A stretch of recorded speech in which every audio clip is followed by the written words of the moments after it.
Man, you got the afro going. I like that. Yeah. It's shorter now, been longer. Are you from Africa? I am from Egypt, which is technically Nice. Africa. Yes, it is. Not that it matters. But Yeah, well, I'm curious. so you do acting too? You're an actor? I used to be. Why? Because of the card there? Yes. Yeah, I used to. Years and years ago. Okay. Not anymore. Now I'm just working stiff, as they say. Yeah, you never know. As long as you I try. know. Okay. That's not the life for me. It's not the industry for me. I mean, who doesn't have those kind of, romantic notions rolling around his head? But you got to know if it's for you or not, right? 'Cause otherwise, you'll waste your time spinning your wheels, and you'll be doing a lot of dreaming and not a lot of working. What do you do in this fine I work town? in film industry. Do you? In what role exactly? I'm a film director. Oh, okay.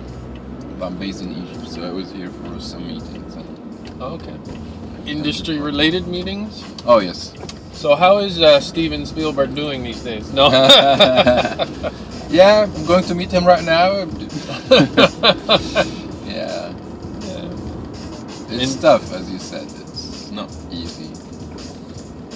What's your primary sort of focus creatively? Do you do Well, documentaries? I used to do documentaries for a while and then started to shift. Did my master's in directing fiction. Okay. So now I would direct commercials and I do short films, and I did one feature film, and now I'm doing my second feature film back in Egypt. Okay. And yeah, this is where I am, mid-career. This is how they call it now. Mid-career, huh? But yeah, I mean, this is my first long visit to LA. I've been here a couple of times before, but just for festivals, but really short visits. Mm-hmm. But this time it's the biggest industry check-in, and I can totally understand what you're talking about. It's How long have you very- been here this visit? 7 weeks. Oh yeah, that's a decent amount of time Yeah. to be able to observe Yeah, from the inside. lots of meetings and stuff, and you get it. You get how hard it is. I liken it unto a beast that chews and spits people out. The bones. Yeah. That's a bit harsh of a metaphor, but No, but it's quite accurate though. yeah, I mean, there's so much to be said. I mean, if you're gung ho, if you're really committed, if you've sold yourself on the idea that I want to have a career in entertainment, whether it be below the line, above the line, whatever, then just throw yourself into it and do the best you can to prepare yourself to meet all contingencies, training, networking. Be always alert for the big thing. That's right. And but I think that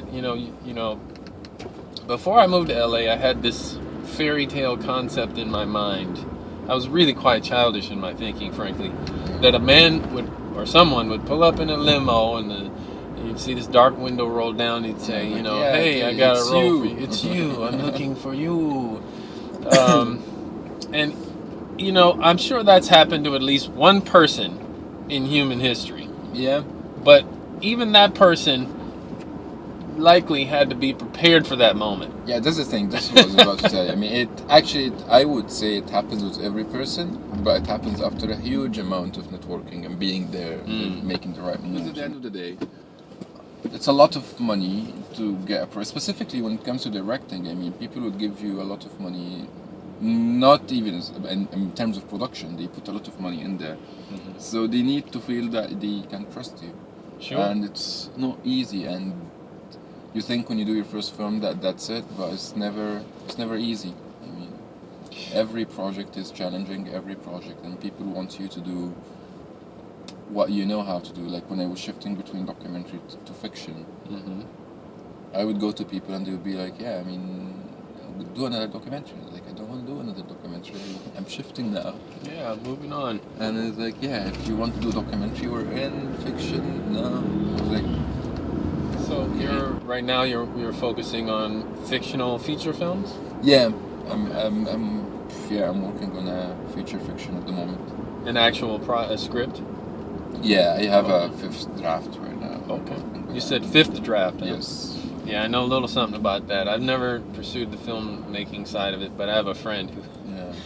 It's always about drafts. Yeah. He's been working on this draft for so long that, like, I had a conversation with him after I think he had done his final draft. He's like, I just want to... Actually, no. It was just before the final, when he thought he was done. Yeah. He's like, I'm kind of sick of the characters. Like, I don't want to even hear their names for a while. That's very true, it happens. And even it's in every phase. And when you're shooting, you just can't take it. And when you're editing, you can't watch the film anymore, but you need to do it. Everyone else is like, ooh, ah, you know, first time exposure, and you're like, man, this is...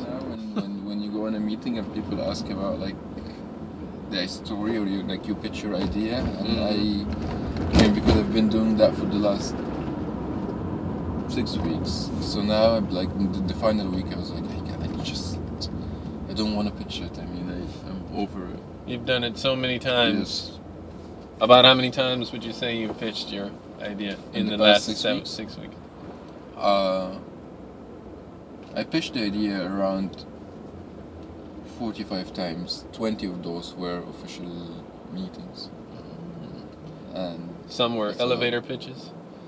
Some of them were kind of, I mean, you meet someone in a reception and you go for it.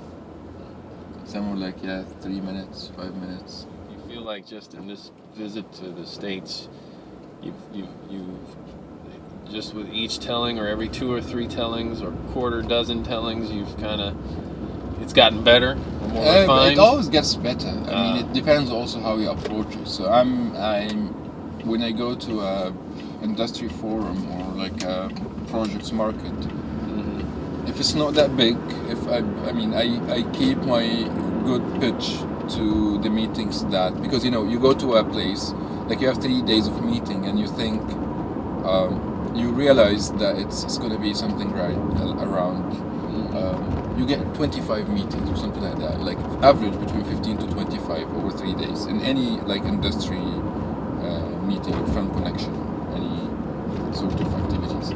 But I try to make the good meetings toward the end. I try my original pitch 2 to 3 times in the beginning, but then I keep changing it. Right. Like start a different pitch. I mean, even if it goes out horrible, but I just change my pitch and see how it goes. Just to get different responses from people and so on. Just to be ready when I have my big meetings, I know what I'm doing. I mean, I go back to the original pitch with some amendments, and this is how it goes. So in part, it's like a performance. It is. And you're on a run of plays, and in the early parts, the audience doesn't laugh at a certain point where comedy was written, and you switch up. Yeah, this is a cliffhanger. Yeah, say that, change the order, like start from here.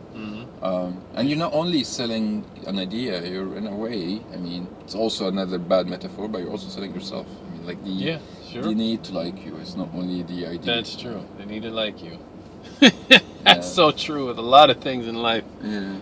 Any kind of selling, either hard or soft, Yes, true. If it comes from someone you don't like, not so much. I mean, like you're basically performing the film.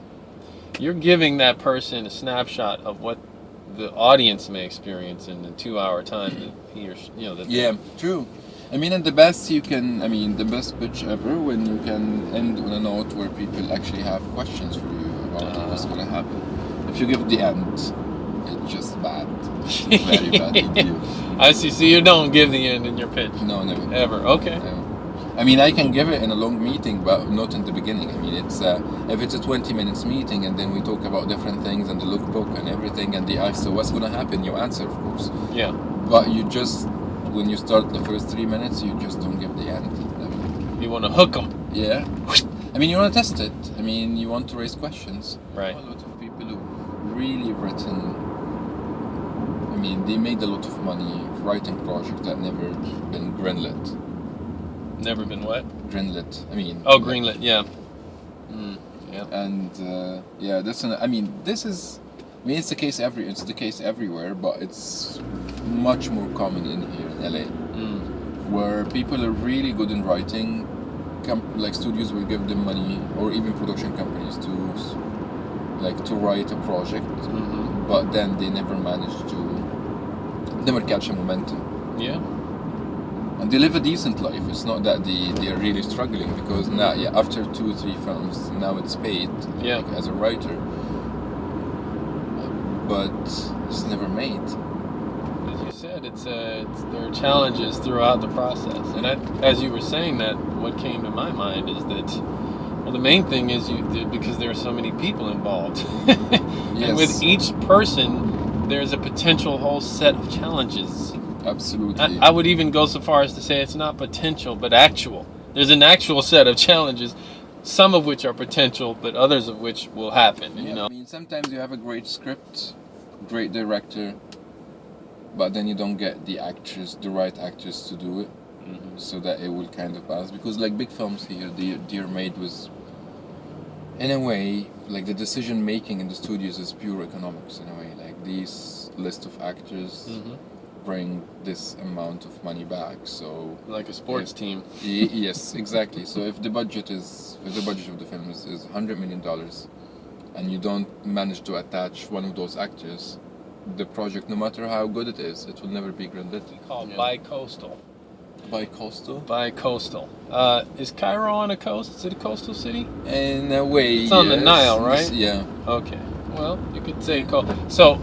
The Pacific coast is where LA is located. Yeah. Cairo's on the Nile coast. Yeah.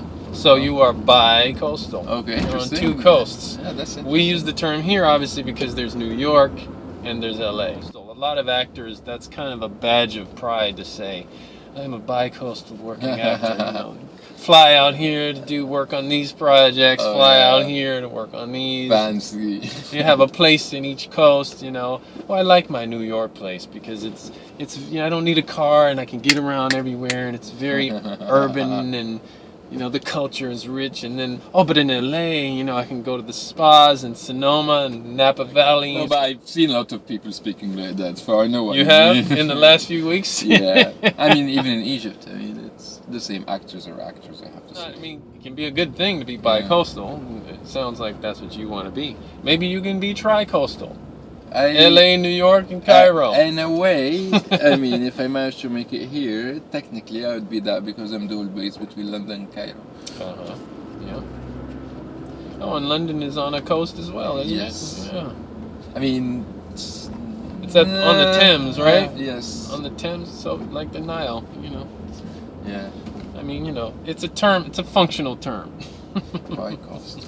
I definitely use that. Yeah, pay me a royalty for that. Yeah. No, I'm kidding. It was this ride that changed my life.